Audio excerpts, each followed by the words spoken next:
샬롬, 출애굽기 강의 134번째 찬송가 552장 찬양함으로 시작하겠습니다.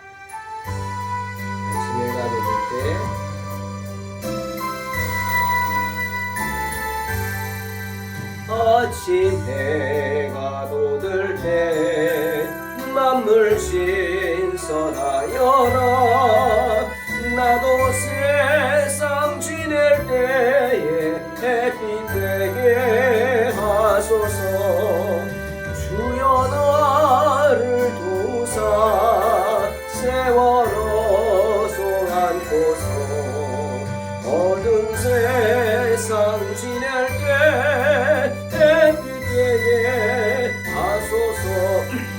새로운 광음을 도라니께 보내고 주의 일을 행할 때 햇빛 되게 하소서.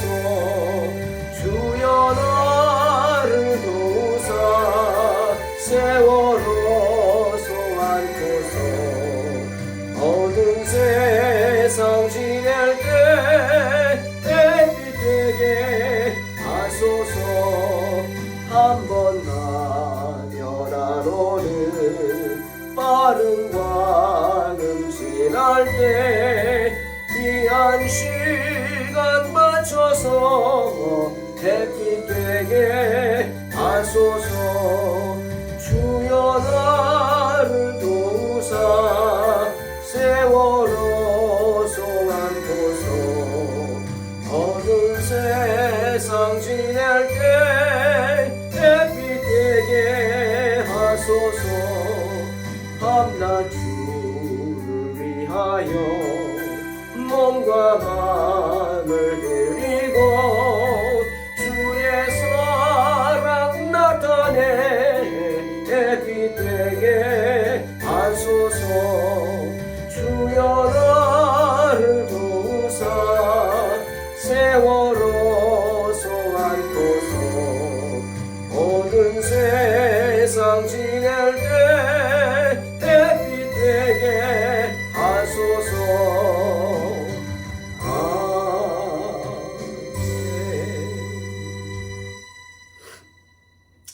출애굽기 37장 25절로 29절 봉독합니다. 그가 또 조각목으로 분향할 제단을 만들었으니 길이는 한 규빗이요 너비도 한 규빗이라.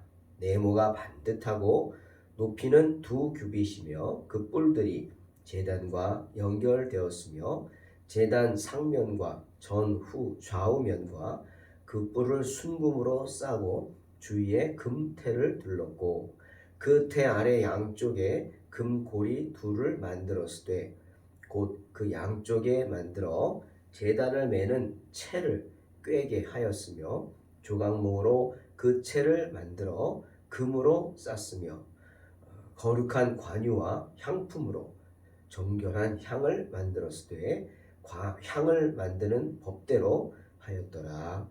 아멘.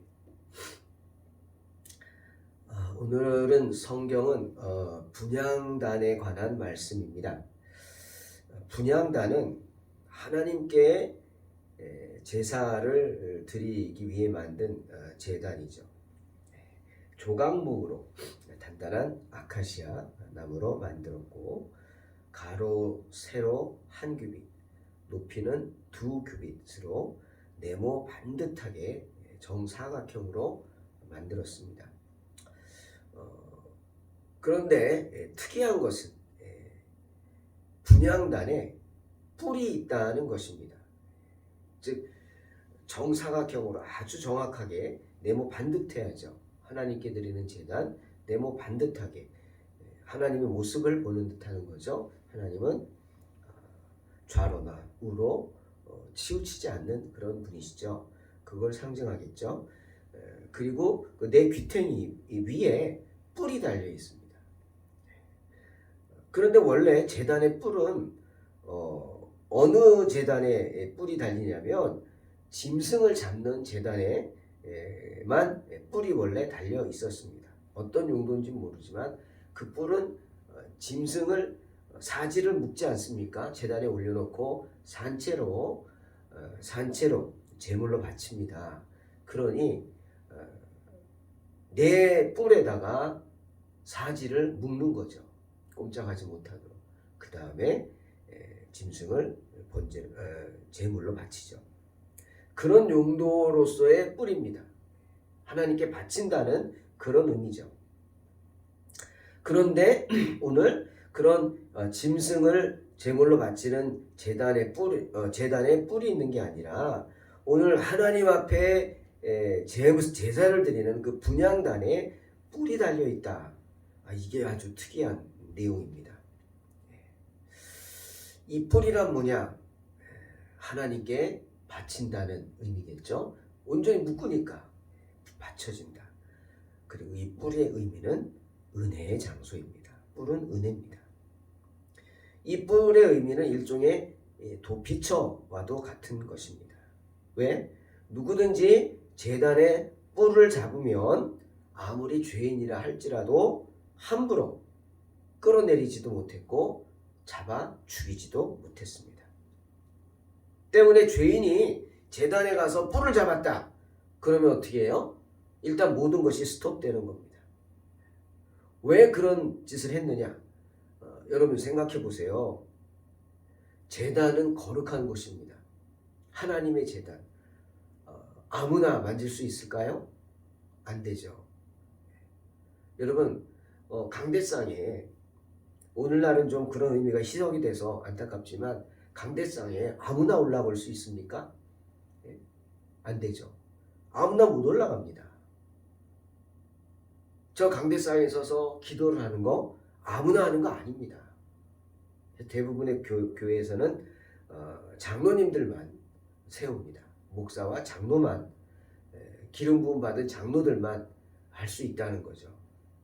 근데 저는 그 생각을 조금 확대해서 하나님의 좀 특히 직분을 받은 분들, 그래서 저희는 집사님들도 세우고 권사님들도 세우고 세우죠. 심지어 청년도 대표로 한 명 기도시킵니다. 여러분 그게 큰 은혜인 줄 알아야 합니다. 알고 쓰는지 모르겠어요. 그러니까 정말 준비를 잘해야겠죠. 기도 준비. 왜? 하나님 앞에 서서 우리 모든 성도를 대표해서 하나님께 기도를 드리는 거예요. 그 순간에 주인공은 그 사람이에요. 거룩한 성령이 임하는 시간. 그러니 얼마나 철저히 준비를 하겠습니까? 내 순서가 됐을 때는 정말 다른 바쁜 일이 있어도 내가 죽는 일이 아니면 이거 아니면 내가 죽어 뭐 이런 거 아니면은 빠져서는 안 됩니다. 참 이게 중요한 겁니다. 때문에 우리가 주보를 만드는데 주보에 이름이 올라간다? 왜 미리 몇 주 전부터 이름을 올립니까? 준비하라는 거거든요. 근데 그 순간에 순서를 못 맡게 됐다? 안 되죠. 물론 그럴 수 있어요. 그러면 사전에 바꿔야죠. 정말 이거는 여러분 하나님 앞에 서는 거기 때문에 깊게 생각하셔야 합니다. 아무튼 제단의 뿔을 잡으면 아무리 죄인이라 할지라도 함부로 끌어내리지도 못했고 잡아 죽이지도 못했습니다. 제단의 뿔을 잡았다. 야, 얼마나 억울하면 그랬을까. 자기 죽기를 각오하고 잡는 거 아닙니까? 웃사 보세요. 법궤에 손을 댔다가 죽어버렸죠. 왜? 거룩한 법궤이기 때문에 함부로 손을 댔어요. 그런데 제단에 가서 내가 잡았어요. 손으로. 죽기를 각오하고 잡는 거죠. 뭐 여러 가지 이유가 있겠지만 가장 많은 이유가 뭘까요? 억울하다 이거죠. 내 죄를 다시 한번 사실 여부를 파악해달라. 죄 여부를 따져달라. 라고 해서 잡는 거 아니겠습니까? 때문에 이 제단의 뿔은 죄인들에게 어떻게 보면 일종의 이 변명의 기회, 변호의 기회를 줍니다. 죄인들 편에선 그 제단의 뿔은 스스로를 변호할 수 있는 그 뿔은 은혜로운 변호사와 같은 역할을 하였습니다. 성경에 그런 예가 몇 가지 나옵니다. 하나는 솔로몬 시대 다윗이 죽기 전에 왕을 세워야 합니다. 다윗은 아들이 많았죠. 누굴 세워야 할까? 가장 세우고 싶은 게 압살롬이었는데 압살롬은 교만해서 아버지를 대적하려다가 죽고 맙니다. 그 다음이 순서가 아도니아였습니다. 물론 솔로몬하고는 이복의 형이죠. 근데 하나님은 솔로몬을 왕으로 세우기를 원하셨죠. 그래서 다윗이 죽기 전에 솔로몬을 왕으로 세우려고 하는데 이때 아도니아가 자기 집에서 큰 잔치를 베풀고 아버지의 충복들 다 부르고 자기를 따라서 자기를 왕으로 추대하고자 하는 할 법한 사람들 다 불러 모읍니다. 어떻게 보면 그날 선포식이에요. 정치적인 모임이고 대선 출마를 선포하는 선포의 장소 같은 그런 자리였습니다. 그런데 그렇게 잔치를 벌이고 있는데 솔로몬이 왕이 되었다는 소식이 궁에서부터 들려옵니다. 다윗이 솔로몬을 왕으로 삼았다. 어떻게 됐겠습니까? 난리가 났죠. 거기 있는 것 자체가 역적 아닙니까? 다들 뿔뿔이 흩어집니다. 도망가기 바쁘죠. 아도니아는 어떻게 했죠? 아도니아는 솔로몬이 두려워서 즉시 제단으로 도망가서 제단의 뿔을 잡았다. 성경은 열왕기상 1장 50절에 말씀하십니다. 그리고는 사람들에게 말합니다. 솔로몬 왕이 오늘 칼로 나를 죽이지 않겠다고 맹세하기 전까지는 안 내려가겠다. 비록 정치 집회를 한 건 맞지만 내가 그렇다고 역모를 꾀한 건 아니라는 것이죠. 그러니 날 용서해주고 이해해달라는 거, 품어달라, 자비를 내려달라. 그러자 그 말을 들은 솔로몬의 말이 이렇습니다. 그가 만일 선한 사람일진데 그의 머리털 하나도 땅에 떨어지지 아니하려니와 그에게 악한 것이 보이면 죽으리라. 그리고 어떻게 했어요? 아도니아를 살려줬습니다. 왜? 아도니아가 비록 자기가 왕이 되고 싶은 욕망이 있었지만 여러분 이건 당연한 거 아닙니까? 다윗의 아들들이라면 한 번쯤은 자기가 왕이 되고 싶지 않겠어요? 그거가 죽을 죄는 아니잖아요. 다윗은 자비롭게 생각한 거예요. 그래, 네가 그렇게 했지만 그거 갖고 널 죽이진 않겠다. 하지만 너에게 악한 것이 보이면 죽이겠다. 이렇게 엄포를 놓고 그를 풀어줍니다. 집으로 가라. 아도니아가 솔로몬을 찾아와서 엎드리죠. 내가 당신을 왕으로 섬긴다고. 그런 집으로 가라. 돌려줍니다. 그런데 자, 그 다음에 열왕기상 2장에 보면 요엘이라는 사람이 나옵니다. 요엘은 아버지 다윗의 군대 장관이었어요. 아주 강력한 오른팔이고 시작부터 끝까지 다윗을 도왔던 사람이에요. 충복이죠. 그런데 이 요엘이 솔로몬의 편에 서지 않고 솔로몬이 탐탁치 않았겠죠. 왜? 자기가 부리던 부하 아닙니까? 우리야. 요엘의 부하잖아요. 그리고 다윗의 명에 따라 우리야를 죽이게 한 게 요엘이잖아요. 예? 맨 앞장 세워서 우리야 싸우게 해라. 그리고 막 앞장서서 싸우면 너희는 다 철수해라. 혼자 고립돼서 죽게 놔둬라. 이거 요엘이 시킨 거 아니에요. 그 아내가 밧세바잖아요. 근데 그 밧세바와 다윗의 사이에 난 아들 솔로몬이 왕이 되면 자기 어떻게 되겠어요? 예? 아비를 죽인 어떻게 보면 남편을 죽인 원수 아니에요. 남편을 죽인 원수. 싫었어요. 솔로몬 왕이 되는 거. 탐탁치 않게 생각했어요. 그래서 요엘은 아도니아를 따랐습니다. 그날도 아도니아가 베푼 잔치자리에 참여하고 있었어요. 근데 거기에 솔로몬이 왕이 됐다는 소식이 들려옵니다. 그러니 어떻게 해요? 도망가죠. 요엘도 불이 나게 도망을 갑니다. 어디로? 제단으로 도망갑니다. 역시. 그리고 제단에 뿔을 잡습니다. 이제 제단에 뿔을 잡았으니까 함부로 사람들이 어떻게 할 수가 없죠. 죽일 수도 없어요.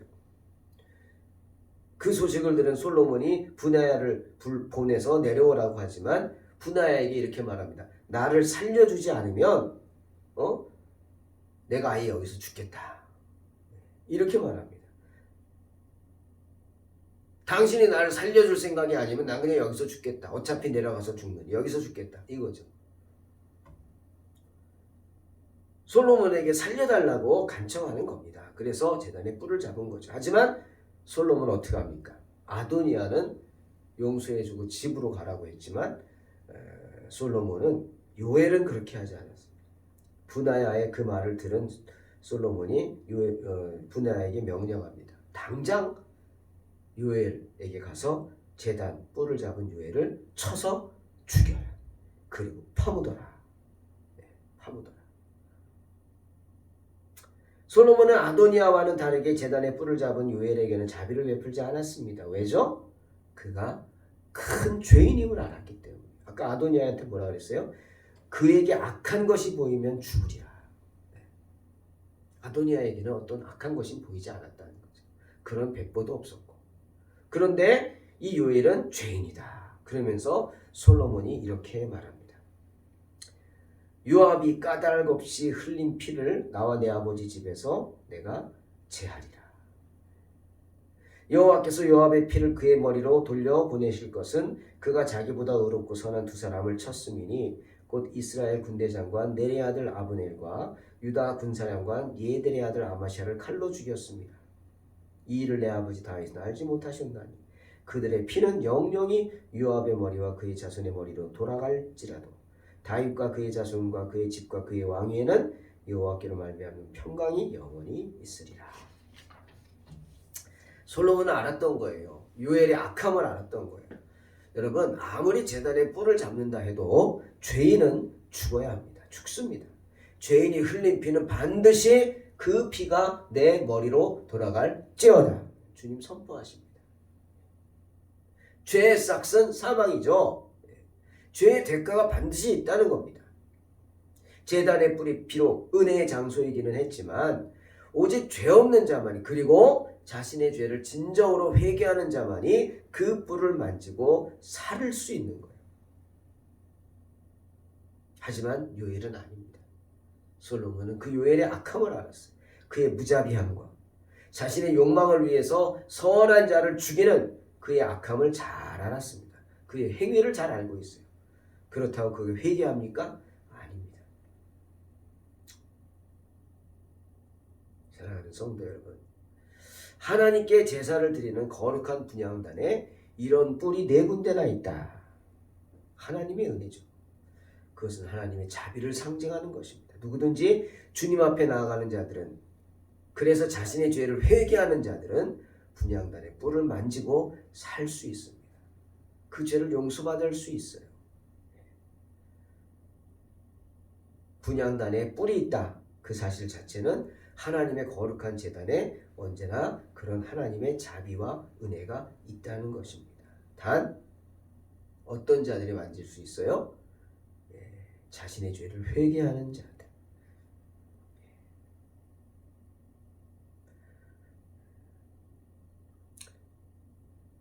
이런 생각을 해봤습니다. 하나님의 제단에 언제나 그런 자비와 은혜가 있다? 그렇다면 그런 거룩한 제단에 드려지는 것들을 하나님이 기뻐하지 않겠습니까? 우리가 매주일 하나님의 제단에 바치는 예물들, 하나님이 기뻐하지 않으시겠습니까?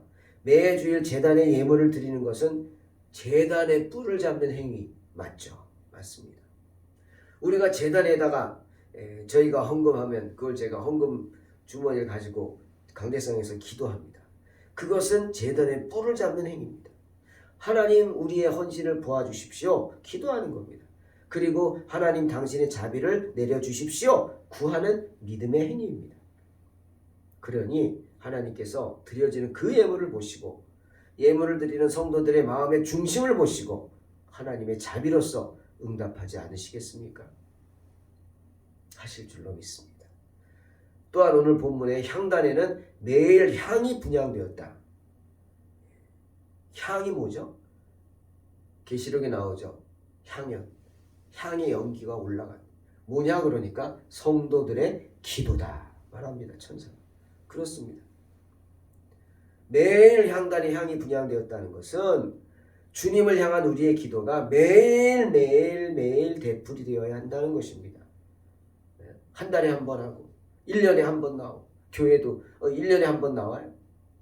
아닙니다. 그리고 매일매일 드려지는 아름다운 향이 퍼지듯이 우리를 위해 중재하시고 우리를 중보하시는 주님의 기도 또한 매일매일 하늘에 향달되어야 한다는 것입니다. 향달된다는 거죠. 은혜죠. 또 29절에 거룩한 관유와 향품으로 정결한 향을 만들었을 때 향을 만드는 법대로 하였더라 말씀하십니다. 향단에 올려질 향, 그것은 제조된 것을 드렸습니다. 사온 것이 아닙니다. 내가 만든 것입니다. 어디 광속에 처박혀 있던 것, 뭐 포도주도 아닌데 오래된 것이 좋은 것이요 뭐 하면서 그런 거 아닙니다. 매일매일 만들었습니다. 향을 만드는 법대로 매일매일 만들어서 하나님께 드렸습니다. 하나님께서 알려주신 향을 만드는 법대로 매일매일 만들어서 드렸다. 뭐죠? 헌신입니다. 정성입니다. 왜? 하나님께, 거룩한 하나님께 드리는 것이기 때문이죠. 사랑하는 성도 여러분, 오늘 말씀을 통해서 저는 두 가지 정도 묵상합니다. 첫째, 분향단의 모퉁이에 뿔이 있다는 사실 기억하시기 바랍니다. 하나님은요, 우리 제사를 받기만 하려 하시지 않습니다. 받으려고만 하시지 않는다. 왜? 하나님께서는 제사 드리러 나오는 사람들에게 언제나 교통하기를 원하세요. 서로 소통. 언제나 당신의 은혜를 베풀기를 원하십니다. 하나님이 받으시면 그것을 몇 배로 갚아주실 줄로 믿습니다. 때문에 제단에 뿔을 만들게 하신 거예요. 그것도 한 군데가 아니라 네 군데, 어디서 와도 다 만질 수 있어요. 어떤 방향에서 나와도, 즉 어떤 처지와 환경에 있는 사람이라 할지라도 다 만질 수 있습니다. 언제든지 필요하면 와서 뿔을 잡으라. 언제든지 억울하면 나와서 뿔을 잡고 하나님의 자비하심에 호소하라 말씀하시는 줄로 믿습니다. 또 하나, 제단의 향은 매일매일 향을 만드는 법대로 만들어야 한다는 사실 기억하십시오. 하나님은 매일매일 우리의 섬김을 받기를 원하신다는 겁니다. 우리가 하나님 앞으로 나와 기도하기를 원하십니다. 그리고 그 나오는 모습이 거룩한 모습이기를 원하십니다. 하나님이 기뻐하시는 모습이기를 원하십니다. 여러분, 하나님께 드리는 것 제멋대로 드리면 안 됩니다. 가인을 기억하십시오. 아벨의 제사는 기쁘게 받으셨는데 왜 가인의 제사는 받지 않았죠? 이유가 뭐예요? 자기 멋대로 드렸기 때문에. 하나님이 기뻐하시는 게 아니라. 아벨은 정성을 다해서 향을 만드는 법대로 향을 만들어 드렸는데, 그렇게 제물을 드렸는데 가인은 그렇지 않은 거예요. 그러니 아벨처럼 정성을 다해서 매일매일 하나님께 하나님의 향을 만드는 법대로 아름다운 향을 드리는 복되고 지혜로운 성도 되시기를 주의 이름으로 축원합니다. 기도하겠습니다. 하나님 감사합니다. 제단의 뿔을 잡을 수 있는 믿음과 용기 주시고 은혜를 허락하여 주시옵소서. 매일매일 향을 만드는 법대로 주님께 향을 올려드릴 수 있는 신실한 거룩한 성도들 되게 하여 주시옵소서. 예수님의 이름으로 기도하옵나이다. 아멘. 믿음으로 승리하시기 바랍니다.